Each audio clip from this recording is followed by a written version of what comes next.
Hello friends, this is Nilesh Sheke, Assistant Professor in the Department of Computer Science and Engineering from Priyadarshini Indira Gandhi College of Engineering. Guys, this session is going to be very exciting to you people as it's very important for the beginners and student community nowadays to understand these terminologies at least. What is artificial intelligence, machine learning, deep learning and data science. In addition to that, we are also seeing the differences of these terminologies amongst each other. So directly let us start the session.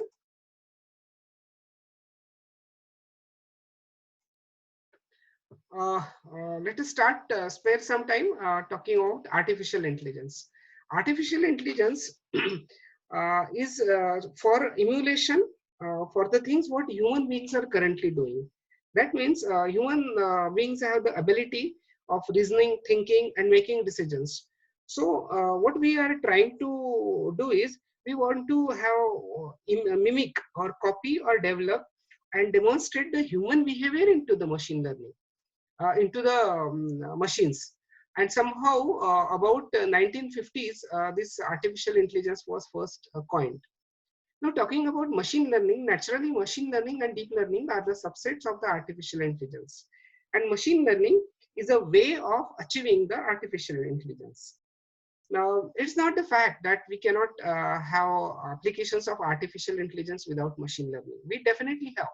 But for that matter, we will have to write tons of coding because, as we rightly said, that we want to have applications like the human brain capabilities. That means we want to mimic human brain. That means we want to have the capability of facial recognition. We want to have the capability of speech recognition. We want to have the capability of emotion extraction as such. So these capabilities do not come with hard rules. That means if we are talking about the traditional programming as such, in the traditional programming, we have the fixed input, fixed output, and we have a fixed rules for writing the programs. But if you are talking about facial recognition, speech recognition, forecasting, then there cannot be, this type of programs cannot be written with some fixed type of rules.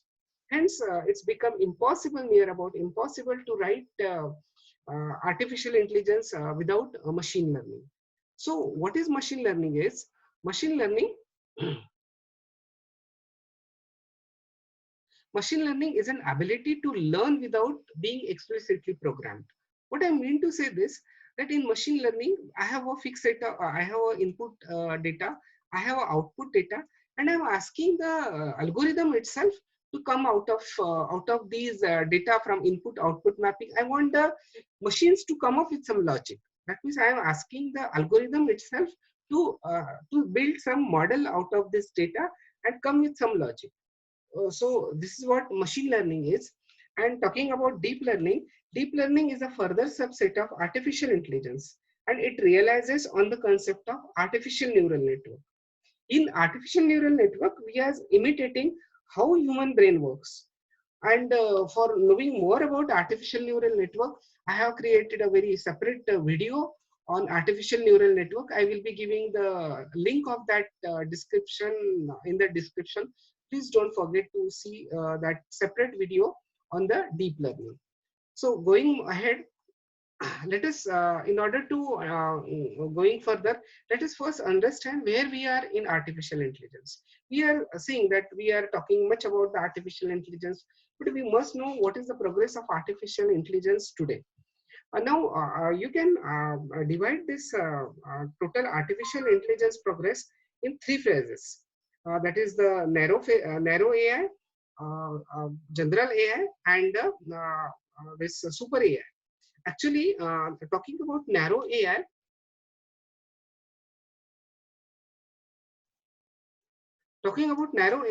narrow AI is a type of artificial intelligence which is able to perform dedicated tasks with intelligence.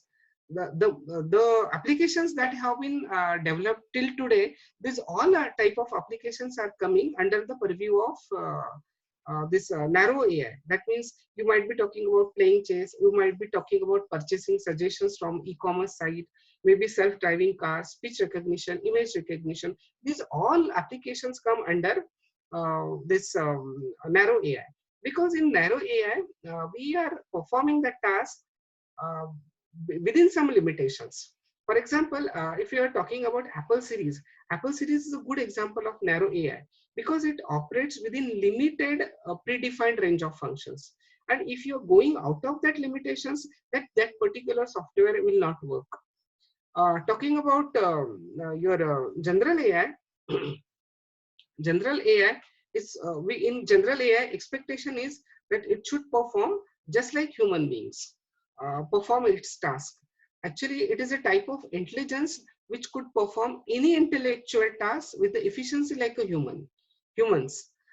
The worldwide researchers are now focusing on developing such type of general AI applications, and systems in general AI are still the things are under research, and we will take a lot of efforts and time to develop such system. Talking about super artificial intelligence is a level of intelligence of system at which machines could surpass human intelligence, and it will start to perform with the cognitive properties. For example, we are talking that in the further era, robots will have emotions. Robots may get angry upon human beings. Robots may be able to remove the loneliness of human beings. But if you are talking about these things, these all are the still the dreams. And here in this is where we are. All our AI has made the progress. That means general AI and super AI are still in the dream only. So let us move ahead. And let us start about machine learning. In order to understand clearly machine learning, let us understand the learning capability of human brain, because it is going to be a major feature of our machine learning. Now, talking about the learning capability of human brain, you may know that let us talk about a newly born baby. We know that newly born baby uh, knows after some spending of 1 week or 2 weeks, it starts to know, okay, this is my mother, this is my father, this is my grandmother, this is my uncle. How the newly born baby recognizes that? Because since weeks, newly born baby experience the touches of human beings. It is experiencing the voices of the human beings. It is experiencing the playfulness among the atmosphere that is provided to him. And one day it starts to know, okay, this is my father, this is my mother. Actually, to the newly born baby, there are no labels as such, mom and dad, but it is knowing the emotions that are getting from that persons to it. And this emotion it has realizes from the experiences that has been fed to these persons, and such type of emotions that are getting that can be recognizes, that can be generated through the experiences. These type of emotions we want to have in the machines. So here two terms I'm utilizing: experience and learning. That means we are improving the behavior, improving the prediction system of the machines through the experience, that means through the data. So this was the analogy that we want to have in our machines. So let us move ahead. Let us talk about machine learning example or software first. In machine learning software, the first terms that it comes is pre-processing. However, the expert programmer may be or a researcher may be, he know that if we are talking about machine learning algorithms or machine learning software, 75% of the time that is get invested in the pre-processing task, because the data that we get for the machine learning, there is not in the format that is required for the algorithms. There may be the outliers in the data. Some data may be missing. So taking example, let I take the typical example of machine learning here. Suppose you want to extract the emotions from the voices. That means suppose you have a data set containing the emotions like disgust, anger, sad, happy, joy, fear. These emotions you have stored in your data set, and you know that it's a human capability that same word can be uttered by human beings with different emotions. For example, hello, hello, Oh, so I have uttered these different words with the emotions like joy, fear, and anger. So we will have such data set with the different emotions, and we will be applying data pre-processing on this.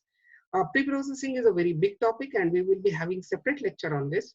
Then after pre-processing data, we will be ready with the prepared data to be applied on the machine learning algorithms. Then we will be applying this data on the machine learning algorithms, and many machine learning algorithms can be handy here, and we will be creating some building models. Then again we will be correcting our algorithm, and then again we will be having some model, and out of that model we will choose the best model uh, for the our applications. So this is how this is a short roadmap how machine learning works. So let us move further.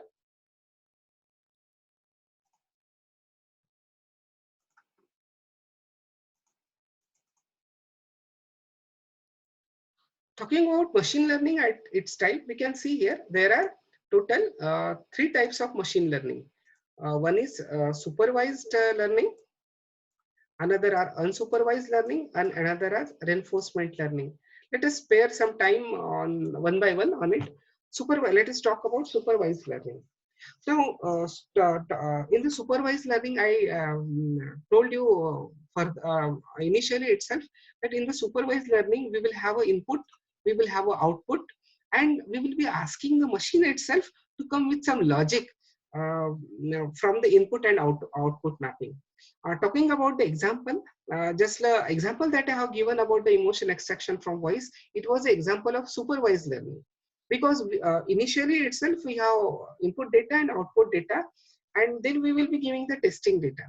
This analogy can be very well understood if we are taking the example of a small baby. Now suppose that we want to give the training to the new baby, that it should be able to identify the fruit may be orange, fruit may be apple, banana. So for that matter, what we will be doing is we will be giving the various types of apples to it. Various types of apples means apples with the different shapes, apples with the different colors.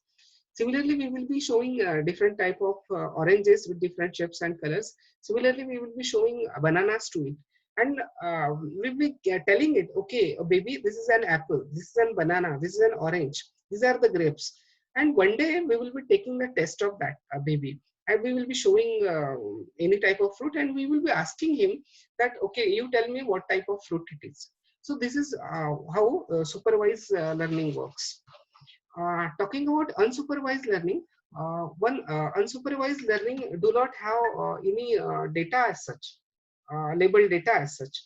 That means a typical example of unsupervised learning is that of clustering.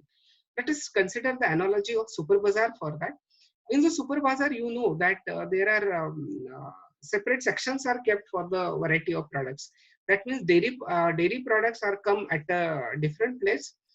Then beauty products are kept at a different place, and you might be knowing that grains are kept at a different place. It should not. It will never happen that mangoes are kept with the beauty products, because a shop owner wants the segregation of the data, segregation of the task, segregation of the various products, so as to have the ease to the customer. So this is a beautiful example of clustering. Here similar atoms we are kept at the same place, and atoms having different properties, that means dissimilar atoms we are keeping at a different places. Typical example of this unsupervised learning is of the Netflix. We know that continuously Netflix is keeping the data of the its viewer. That means Netflix is knowing which are the fellows which are continuously seeing the thriller movies, which are the fellows which are continuously seeing the comedy movies, which are the audience that is continuously seeing the romantic movies, for what duration people are seeing the movies, which scenes are frequently seen by the person, at what time generally that particular fellow is seeing the movie.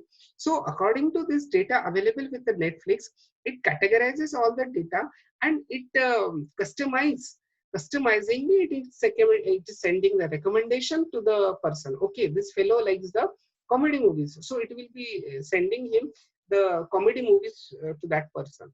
So this is done with the help of clustering. Now, talking about reinforcement learning.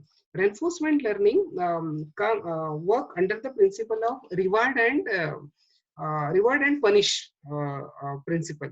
For example, let us take some analogy that newly born baby after 5 to 6 weeks starts to walk. Then we know that if the baby walks certain steps nicely, we are encouraging that baby with claps. And if that baby cannot walk, then we are not clapping. That means we are, for certain type of task, we are giving the reward to him. Even that type of task, even if we know that if a baby draws beautiful drawing, then we are offering him chocolate or something.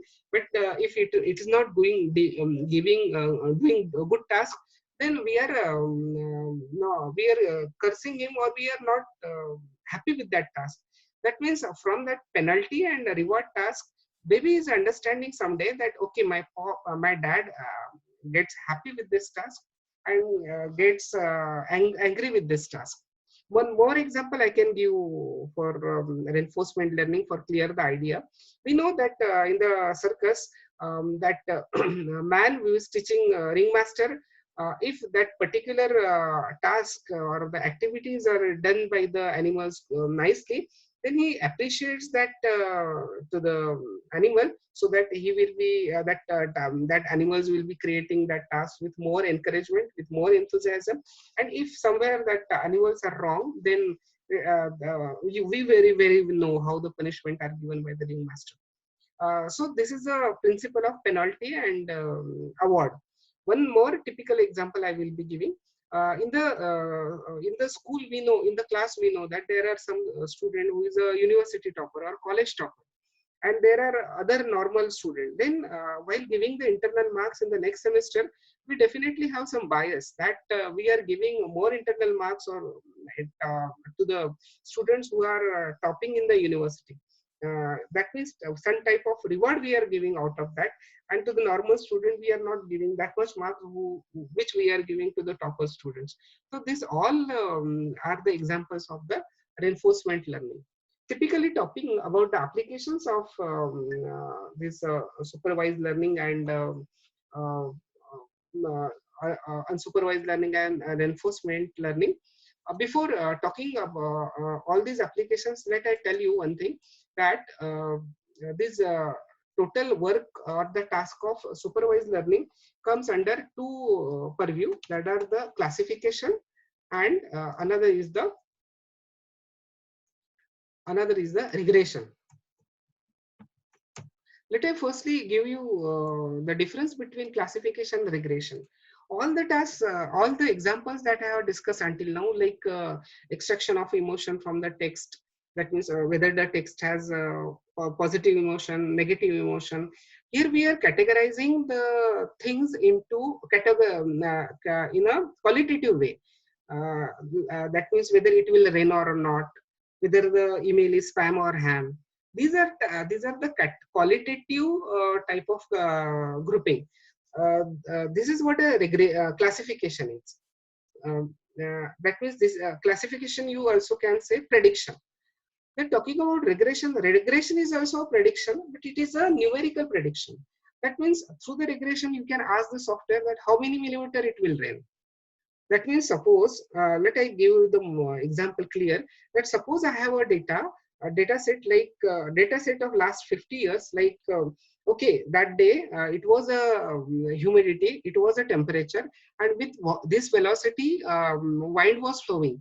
So it rains that day. So this is and from that data, we will see that now today it is this humidity, this is the temperature, and this is the velocity of the wind. So we can recognize whether it will rain or not. This is the example of classification. Sorry, spelling mistake is there. Classification. And here in the regression, if we want to know that okay, this is the humidity, this is the temperature, and this is the velocity of the wind. So how many millimeter it will rain? This way, self forecasting, this type of things are done with the help of regression. That is what is a numerical prediction. So, to cite more examples to you regarding this classification and regression, image classification. Image classification is the example of classification, and score prediction, Sensex prediction. These are the example of regression. Talking about applications of unsupervised learning, text mining, in unsupervised learning, major problems are of the dimensionality reduction. For example, we may have data, our data may be very large, and it does not become handy to work on a large data. So we have to reduce our data in some manner. So for that, we have to reduce our features. That means we have to reduce, do the dimensionality reduction. For that matter, unsupervised learning are come into handy. Other applications of the clustering that I told about Netflix. Even in the applications like city planning also, unsupervised learning come into picture. Talking about reinforced learning have a scope in the finance sector, manufacturing.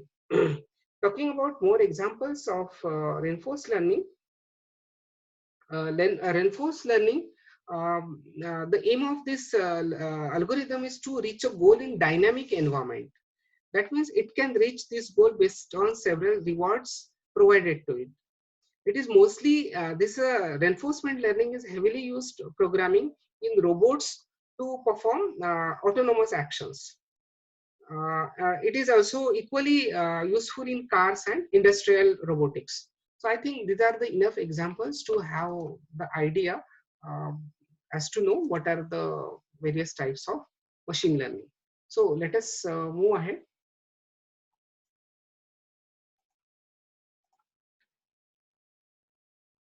Slides sometimes take the time to move ahead. So now let us, we have to move ahead for the deep learning now. But before moving to the deep learning, let us understand clear the difference between machine learning and deep learning. So not to have any confusion. Here we know from the supervised example I have taken, here we know that we are giving the input data to the machine.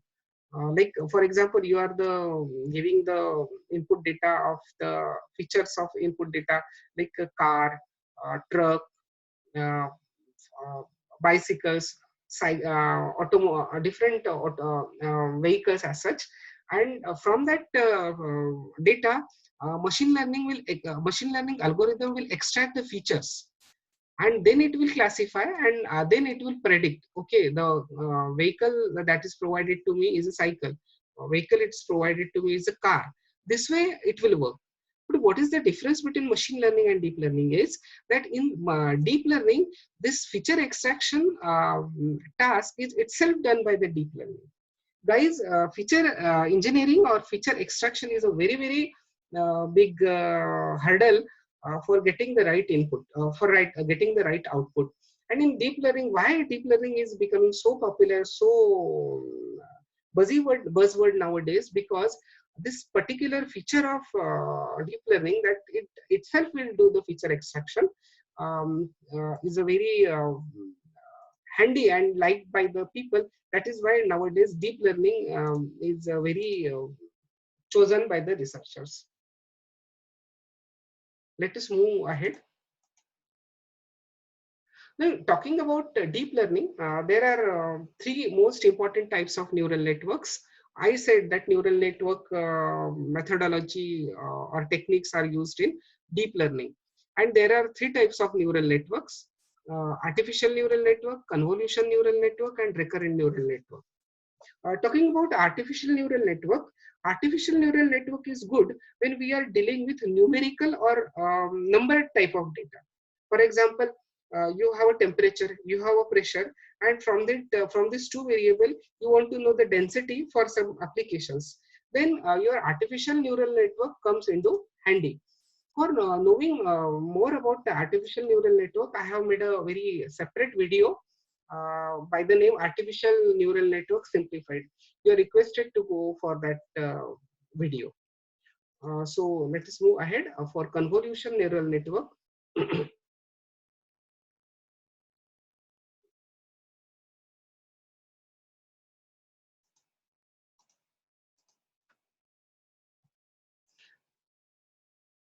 Convolution neural network. Convolution neural network is actually a brainchild of Jan LeCun. Actually, Jan LeCun is from New York University, and he was serving as a director of Facebook for artificial intelligence group. And we know that Facebook also uses convolution neural network for facial recognition. Actually, convolution neural network has a mainly used for the image type of want to perform some actions on images, then convolution neural network is preferred. And convolution neural network was inspired from the usual visual cortex area of the brain. We know that if we are seeing the person 20 years back, and still if that person comes before us, then we are able to identify that person. It is because of the gift of visual cortex area. Convolution neural network use the techniques use the techniques in signal processing and image classification also. Actually, convolution neural network has dominated computer vision techniques because of its accuracy in image classification. So it's needless to say that convolution neural network has been one of the most influential innovations in the field of computer vision. And its main credit goes to Alex Krizhevsky, because Alex Krizhevsky has used this convolution neural network in 2012. He has used this convolution neural networks for the ImageNet competition. Actually, this is a competition which is held basically like the annual Olympics of computer vision. So I think this is about neural network. Let us move ahead. No, all the until now we have seen artificial neural network and convolution neural network. The common thing between artificial neural network and convolution neural network was that they were having fixed size of inputs. What I mean to say fixed size of inputs is, suppose I have 50,000 rows of sales forecast, suppose, and then I may be using 40,000 of rows for training and 10,000 rows for testing. But for the training purpose, I will be giving simultaneously for 40,000 of rows to the machine. I will not give it step by step. But there are some problems, real life problems, where we cannot give the data simultaneously. For example, let I give the example. Suppose I want to have online translator, or suppose for that matter, I am giving this lecture to you, and simultaneously you want this lecture, translate this lecture in Marathi, Hindi, or Urdu. For that matter, this will not be possible with the help of CNN and ANN, because it requires a sequential type of processing. There is a requirement of sequential processing in speech processing, language translation, like Google Translation, video analysis. Here, there are the uses of uh, I mean chances of sequential type of processing. You may be knowing that Google uses whenever you are typing something on the Google, then Google gives you the further steps. For example, if you write Abdul Kalam, then Google itself will tell you the further thing, like Abdul Kalam. Then it will be talking about his researches. Uh, for giving more example, for example, I say that Nilesh is a good, then there are you can predict the world that Nilesh is a good man, Nilesh is a good professor, like that. So in order to predict this professor boy, these words, you must know the you must know the previous words for that. Consider this example. If you want to say that it was an awesome movie, so in order to know this movie, you must have know it was an awesome. So that means sequence type of data or series type of data we want, and for there recurrent neural network comes handy. Okay, so this was about artificial neural network, CNN, that means convolution neural network, and recurrent type of neural network. So let us move ahead. Now, talking about data science, actually, there is a which debating things that some people say that this artificial intelligence, data science requires all this. Means our data science requires the techniques of artificial intelligence, machine learning, deep learning also. So, artificial intelligence is a subset of data science. Some says that data science comes under the purview of artificial intelligence. So this is a debate.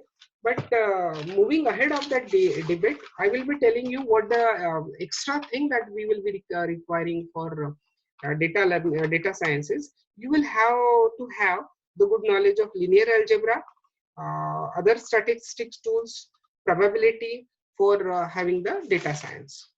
And for knowing much about the data science, you are requested to see my special video on the data science.